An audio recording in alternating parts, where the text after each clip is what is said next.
Assalamualaikum warahmatullahi wabarakatuh. Baiklah, saya akan mengerjakan dan menjelaskan codingan dari implementasi dengan Python dan scikit-learn. Nah, di mana implementasi sederhana menggunakan random forest regressor untuk memprediksi permintaan produk.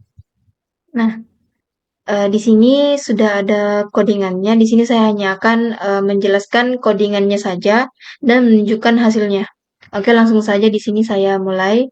Di sini saya akan mengetikkan dulu codingannya lalu akan saya jelaskan. Biar lebih cepat, mungkin di sini saya akan hanya copy saja lalu saya akan jelaskan codingannya.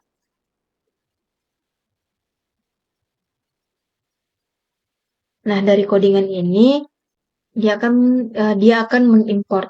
Pandas ini berfungsi untuk mengelola data dalam bentuk tabel atau data frame. Kemudian nanti untuk operasi numerik seperti menghasilkan angka acak. Kemudian train test split yang ini, train test split ini tuh gunanya untuk membagi data menjadi set pelatihan dan pengujian. Kemudian random forest regressor itu merupakan algoritma untuk memprediksi variabel kontinu menggunakan random forest. Selanjutnya yaitu mean absolute error. Ini, nah, ini tuh fungsinya untuk metrik untuk mengevaluasi kinerja model. Kemudian selanjutnya di sini langsung saja saya copy.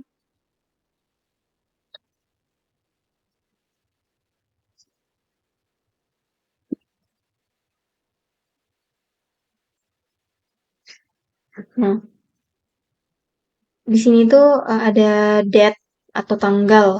Dia gunanya untuk membuat data tanggal harian selama 2 tahun atau 730 hari. Kemudian selanjutnya ada sales. Nah, sales ini tuh dia akan membuat angka acak antara 100 dan 200 untuk harga. Kemudian ada price. Nah, price ini gunanya untuk membuat angka acak antara 10 dan 50 untuk harga. Kemudian ada promotion.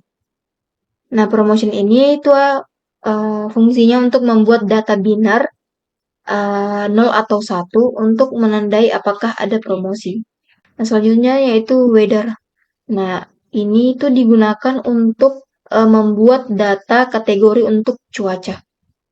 Oke, selanjutnya ini df sama dengan pd titik data frame dalam kurung data. Ini artinya untuk membuat data frame dari data. Oke, selanjutnya.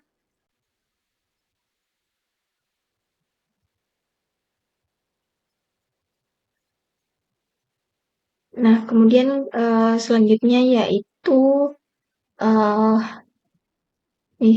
codingan ini tuh artinya dia akan mengubah nilai kategori cuaca menjadi angka agar bisa digunakan dalam model prediksi. Selanjutnya,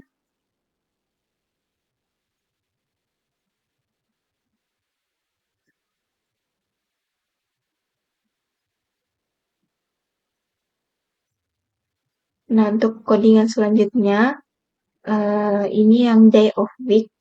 Nah itu artinya dia akan, nah itu fungsinya yaitu hari dalam minggu atau 0 sama dengan Senin dan 6 sama dengan Minggu. Kemudian month ini fungsinya untuk bulan dari tanggal. Seperti 1 sama dengan Januari dan 12 sama dengan Desember.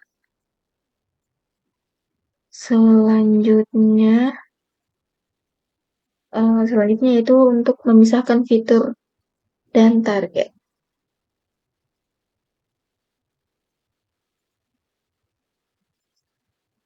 Nah, X ini merupakan fitur-fitur untuk prediksi seperti price, promotion, weather, dan lain-lain. Kemudian Y ini itu fungsinya dia sebagai target prediksi, yaitu sales atau penjualan.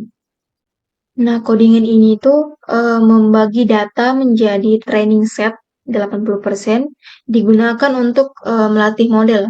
Kemudian yang kedua itu untuk test set atau 20%. Yang kedua itu test set 20% digunakan untuk menguji model.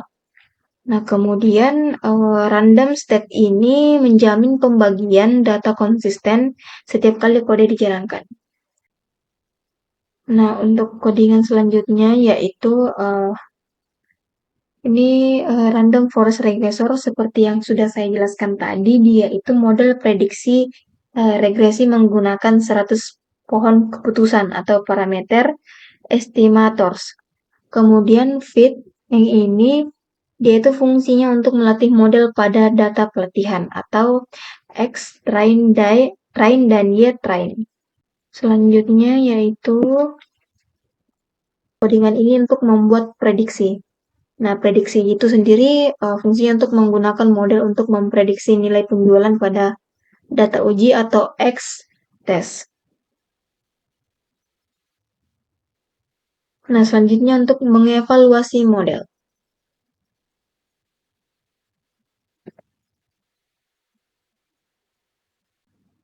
Untuk MAE ini atau Mean Absolute Error, dia itu fungsinya untuk rata-rata selisih absolut antara prediksi dan nilai aktual. Kemudian RMSE ini dan MAE dia akan semakin kecil nilainya, semakin banyak kinerja modelnya.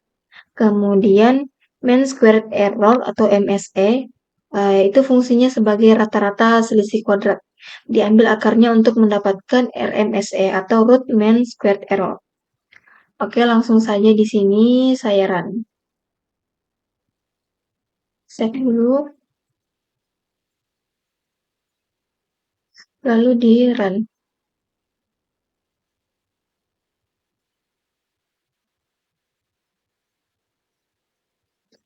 Sharing salah.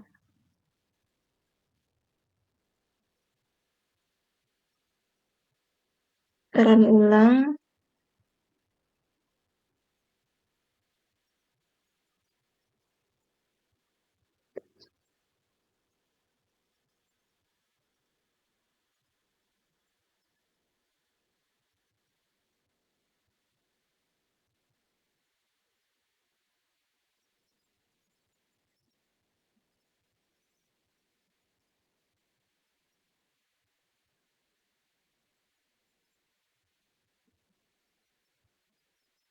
Nah, jadi ini dia hasilnya. Nah, jadi untuk main absolute error-nya itu cukup banyak ya. Jadi dia ada 24,543,138 dan sekian.